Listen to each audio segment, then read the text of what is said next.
Brazil finally খেলেছে 7 বার, আপনারা সেমিফাইনালে 7 বার যাইতেই পারেন নাই। এই হচ্ছে আপনারা। এরপর মেসি ছাড়া একটা খেলোয়াড় বলতে পারছে 1970 সালের জুলেরিমে ট্রফিতে চ্যাম্পিয়ন হয়েছিল ব্রাজিল, আর্জেন্টিনা খেলতেই পারে নাই। না আরে আপনারা অস্থির হবেন না।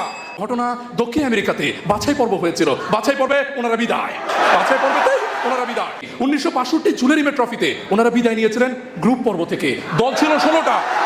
আস্তে আরে উত্তেজিত হবেন না, দল ছিল মাত্র 16টা। 16টার মধ্যে তারা 10ম হয়েছেন, অভিনন্দন, 10তম হয়েছেন, অনেক ভালো। এরপর 1958 বিশ্বকাপ, ওনাদের ভাষায় জুলেরিমে ট্রফি, ওটাতে দল ছিল 16টা, ওনারা হয়েছেন 13তম। খুব ভালো, কিন্তু 16 দলের মধ্যে 13তম হয়েছেন, খুবই ভালো। আপনারা প্রচন্ড ভালো খেলেছেন, অভিনন্দন আপনাদের। এরপর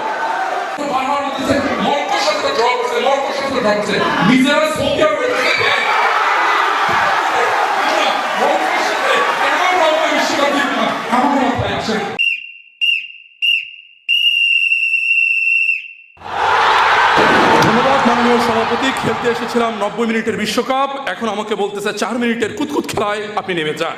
তো নেমে যাচ্ছি, কোনো সমস্যা নেই। আপনার প্রতি সম্মান রেখে 4 মিনিটের কুতকুত খেলায় আপনাদের স্বাগতম। বিপক্ষ দল আমাদের আর্জেন্টিনার বন্ধুরা আছেন, তারা আমাদের সাথে 4 মিনিটের কুতকুত খেলছেন।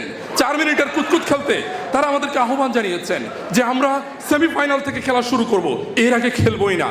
তাদের জ্ঞাতার্থে জানাতে চাই, ব্রাজিল ফাইনালি খেলেছে 7 বার, আপনারা সেমিফাইনালে 7 বার যাইতেই পারেন নাই। এই হচ্ছে আপনারা। এরপর তারা বলে গেছেন ব্রাজিল তো 5 বার বিশ্বকাপ জিতেছে, তাতে হয়েছেটা কি? এই 5 বারের 3টাই তো জুলেরিমে ট্রফি। আপনাদের কাছে প্রশ্ন, এই যে 5 বারের 3টাই জুলেরিমে ট্রফি, ওই ট্রফিগুলোতে আপনারা কি খেলেন নাই? আপনারা কি ডাগআউটে বসেছিলেন? আমার উত্তরটা আমিই দিচ্ছি, ওনারা খেলেছিলেন।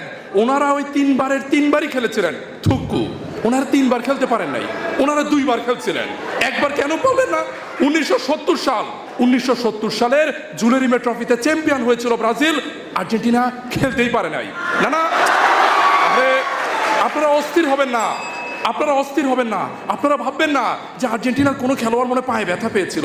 ঘটনা সেটা না, ঘটনা দক্ষিণ আমেরিকাতে বাছাই পর্ব হয়েছিল, বাছাই পর্বে ওনারা বিদায়, বাছাই পর্বেতেই ওনারা বিদায়। এরপর আসেন 1962 বিশ্বকাপ। 1962তে যে বিশ্বকাপটা হয়েছিল, ওনাদের ভাষায় জুলেরিমে ট্রফি। 1962 জুলেরিমে ট্রফিতে ওনারা বিদায় নিয়েছিলেন গ্রুপ পর্ব থেকে। দল ছিল 16টা। আস্তে আরে উত্তেজিত হবেন না, দল ছিল মাত্র 16টা।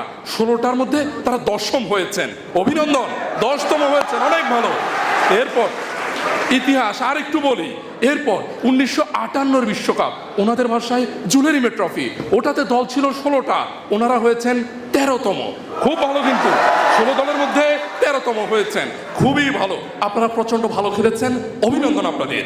এরপর তাদেরকে প্রশ্ন করেছিলাম একটু কষ্ট করে মেসি আর ম্যারাডোনা ছাড়া কয়েকজন খেলোয়াড়ের নাম বলেন। ওনারা এতই ফুটবল ভক্ত যে 1978 সালে আর্জেন্টিনাকে যে খেলোয়াড়টা জিতিয়েছিল মারিও কেম্পেস, তার নামটাও মাথায় আসে নাই, এতটাই ভালো ভক্ত। এরপর থাক, ওনাদের বিপক্ষে আর কিছু বলবো না, শুধু একটা প্রশ্ন করে গিয়েছিলেন, VAR তো তখন ছিল না, তখন তো অফসাইড ছিল না। আমাদেরও প্রশ্ন, VAR থাকলে হাত দিয়ে গোল আর হতো না, ম্যারাডোনাও সেরা আর হতেন না। থাক, ম্যারাডোনাকে সম্মান করি, সম্মান করেই ম্যারাডোনার কথা থাক। এবার ব্রাজিলের কথা কিছুটা বলা যাক। ব্রাজিলে একটা বাচ্চা যখন জন্ম নেয়, তার সাথে জন্ম সনদের পাশাপাশি একটা ফুটবল ধরিয়ে দেওয়া হয়। ব্রাজিলের ফুটবল তাদের একটা সংস্কৃতির অংশ, যেই সংস্কৃতির অংশ হিসেবে আমরা দেখেছি 1958-তে তারা যখন নেমেছে, একসাথে ছিলেন পেলে, গারিঞ্জার মতো খেলোয়াড়রা, ছিলেন দিদি সান্তোসের মতো খেলোয়াড়রা। পরবর্তীতে 1962-58 পরের বিশ্বকাপে টানা একই দল নিয়ে আবারও ব্রাজিল চ্যাম্পিয়ন হয়। পরবর্তীতে 62 পরের বিশ্বকাপে কিছুটা ভরাডুবি হওয়ার পর 1970-এ পেলের নেতৃত্বে আবারও ব্রাজিল বিশ্বকাপ জয় করে। অতঃপর আপনারা এই দশকে ফিরে আসতে হবে অবশ্যই। রেফারিও বোঝা যাচ্ছে পেনাল্টি দিতে দিতে অভ্যাস খারাপ হয়ে গেছে এদের। হ্যাঁ, আমরা কিছু মনে করব না। 1982 বিশ্বকাপ, 1986 বিশ্বকাপ, 82 এবং 86 বিশ্বকাপে ব্রাজিল কাপ জিতেনি, কিন্তু কাপ না জিতলো তাদের 2 খেলোয়াড় জিকো এবং সক্রেটিস। জিকো এবং সক্রেটিসের খেলা আজও মানুষের মনে আছে। পরবর্তীতে রেফারি ষড়যন্ত্র করে বলতেছে এই দশকে ফিরে আসছি 2002 বিশ্বকাপে। এখন যেমন নেইমার দাঁড়াতে পারছেন না দুই পায়ে, ঠিক একইভাবে গতি দিয়ে খেলতে পারতেন না রোনালদো নাজারিও। কিন্তু রোনালদো নাজারিও গতি দিয়ে না খেলতে পারলেও ছিলেন একজন সেরা ফিনিশার। খেলার ড্রিবলিং এর দক্ষতা দেখিয়ে গেছেন রোনালদিনহো। পরবর্তীতে সে একই আসরে আমরা দেখতে পেয়েছি কতটা ভালো খেলেছেন রিভালদো। রক্ষণ ভাগে ছিলেন কাফু, রক্ষণ ভাগে ছিলেন রবার্তো কার্লোসের শট। সেই লোক দুই পায়ে দাঁড়াইতে পারে না, তার ভয়ে আপনারা অস্থির। আর আমি ভাবতেছি আপনারা হবে এরপর তারা বলে এবার তারা বিশ্বকাপ জিতে যাবে। মেসি ছাড়া তাদের জায়গায় খেলোয়াড় আছে লাতুরো মার্টিনেজ, কোন দিক দিয়ে লাথি মারে সেটি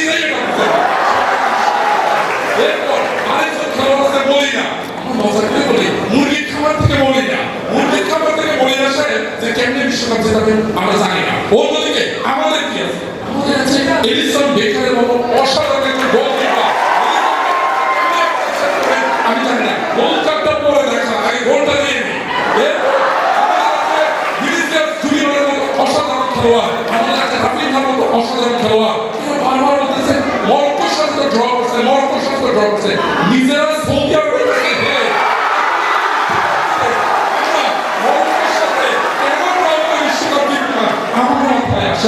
এরপর তারা বললেন আপনারা তো শুধু এই গোলই দিতে পারেন না। আরে ভাই আপনাদের এই যে ম্যাচগুলো হয়েছে মেসি ছাড়া একটা খেলোয়াড় গোল দিতে পারছে।